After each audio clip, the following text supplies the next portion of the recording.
Haleluya. Shalom saudara yang dikasih dalam Tuhan.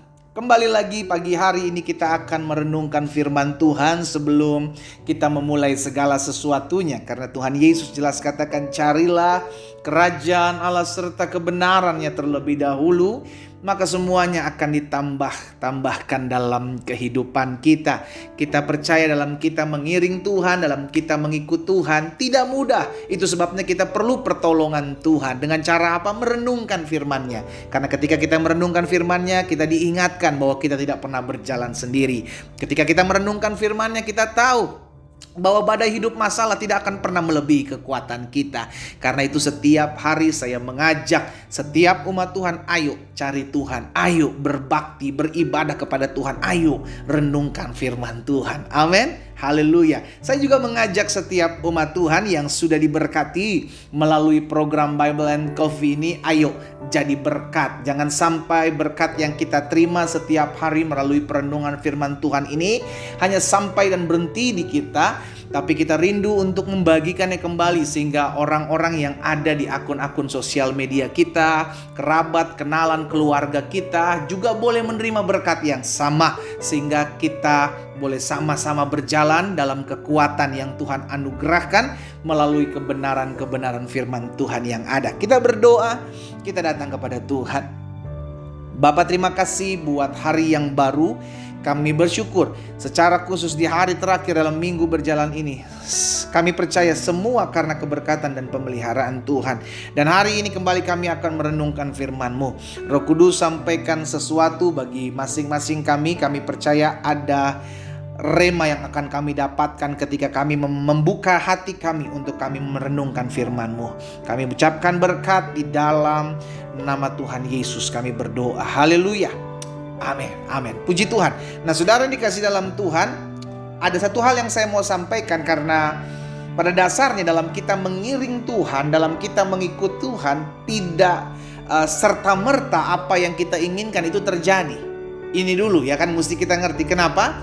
Karena tidak sedikit anak-anak Tuhan yang pada akhirnya kecewa mengikut Tuhan sambil berkata, buat apa saya ikut Tuhan? Saya berdoa juga gak dapat apa yang saya doakan. Buat apa saya ikut Tuhan? Justru ketika saya ikut Tuhan, masalah, pergumulan tambah banyak. Loh, kita ikut Tuhan bukan berarti kita berharap sesuatu yang mendapatkan berkat yang baik-baik saja, begitu kan? Karena ada kalanya Tuhan mengizinkan, bahasa saya saudara, ada hal-hal yang tidak baik yang akan kita terima ketika kita mengikut Tuhan. Kenapa? Karena di dalam hal-hal yang tidak baik kita dididik. Itu yang mesti kita ngerti. Dalam hal-hal yang tidak baik kita dibuat dewasa. Dalam hal-hal yang tidak baik kita diajar. Itu memurnikan iman kita sehingga kita tidak ikut Tuhan hanya mencari berkat, tapi kita rindu didewasakan. Nah, hal ini terjadi dalam kehidupan Ayub, saudara yang dikasih dalam Tuhan. Di dalam Ayub pasalnya yang kedua, ayatnya yang ke-10, ini perkataan Ayub kepada istrinya yang mengajak dia untuk pergi meninggalkan Tuhan ketika semuanya hancur lebur. Keluarga, harta bendanya, kesehatannya berantakan, tidak sesuai dengan apa yang dia inginkan.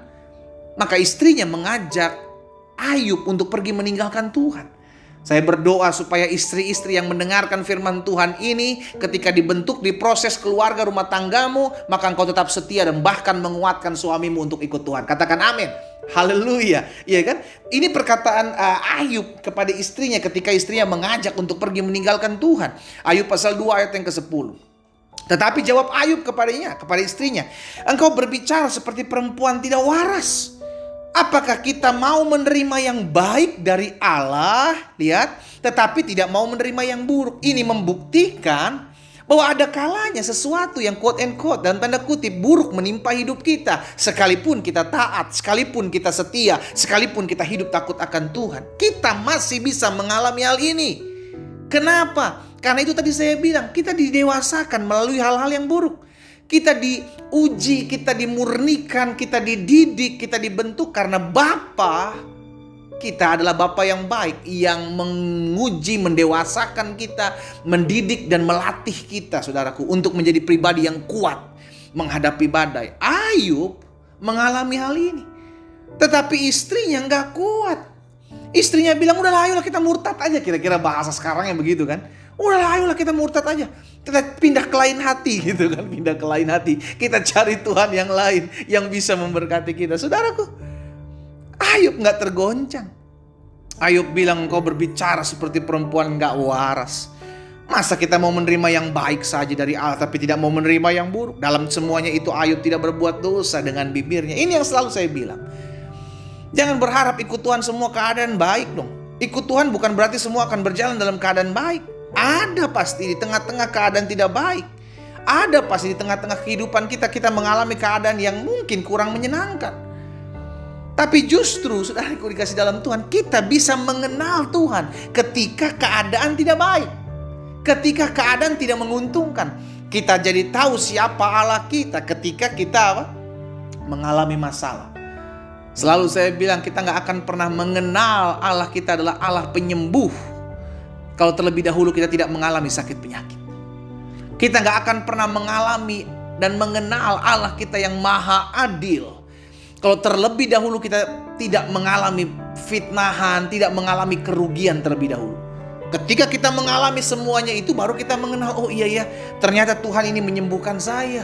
Oh iya ya, ternyata Allah yang saya sembah adalah Allah yang membela keadilan dinyatakan dalam kehidupan saya. Kita akan mengenal Tuhan. Makanya di akhir kisah Ayub, Ayub mengatakan, dahulu aku kenal Tuhan dari apa kata orang, tapi aku sekarang mengalaminya, mengenalnya secara pribadi. Kapan? Ketika proses hidup itu ada. Nah, hal yang sama terjadi dalam Habakuk kepada hidup Habakuk. Dalam Habakuk pasal yang ketiga, ayat 17 dan ayat 18. Ini yang Habakuk lihat, saudaraku. Ketika dia setia, ketika dia ikut Tuhan. Tapi yang terjadi justru yang dia lihat di hadapannya dia seperti ini. Sekalipun ayat 17 dan 18, sekalipun pohon ara tidak berbunga, pohon anggur tidak berbuah, hasil pohon zaitun mengecewakan, sekalipun ladang-ladang tidak menghasilkan bahan makanan, kambing domba terhalau dari kurungan, tidak ada lembu sapi dalam kandang, gak ada hasil yang bisa dinikmati oleh Habakuk. Tapi apakah Habakuk mengeluh? Habakuk bersungut-sungut sambil berkata, capek saya ikut Tuhan, gak ada berkatnya. Enggak, saudaraku. Justru Habakuk bilang di ayat yang ke-18, tapi aku akan bersorak-sorak dalam Tuhan. Lihat, keadaan tidak bisa menggoncang iman anak-anak Tuhan. Inilah iman yang murni. Justru memutarbalikan keadaan. Sekalipun apa yang saya lihat mengecewakan, sekalipun apa yang saya hadapi, apa yang saya alami membuat saya down, membuat saya khawatir, membuat saya cemas, tapi saya akan memutuskan, ini kata Habakuk, aku akan bersorak-sorak di dalam Tuhan dan beria-ria di dalam Allah yang menyelamatkan aku. Orang-orang seperti ini tidak akan mudah dipengaruhi oleh keadaan yang terjadi dalam kehidupan kita. Orang-orang ini adalah orang-orang yang teruji. Saya berdoa biar setiap umat yang olehnya Tuhan percayakan untuk saya layani, untuk saya bagikan renungan setiap hari agar tetap kuat menghadapi setiap badai hidup. Ingat, tidak selamanya dalam kita mengiring Tuhan, sekalipun kita setia, sekalipun kita bayar harga, tidak selamanya apa yang kita inginkan terjadi itu pasti terjadi. Ada kalanya Tuhan mendewasakan kita dengan kesusahan. Ada kalanya Tuhan mengizinkan kita dikecewakan, kita dihianati, kita difitnah. Untuk apa? Untuk kita punya pengalaman pribadi dengan Tuhan. Ada kalanya kita mengalami kesusahan, kesulitan secara ekonomi. Tapi justru dengan demikian kita semakin bergantung dan berharap kepada Tuhan, bukan kepada manusia. Disitulah Allah mendidik dan melatih kita untuk menjadi pribadi-pribadi yang dewasa dalam menghadapi setiap situasi dan persoalan yang tidak enak untuk kita hadapi. Kita berdoa, kita datang kepada Tuhan.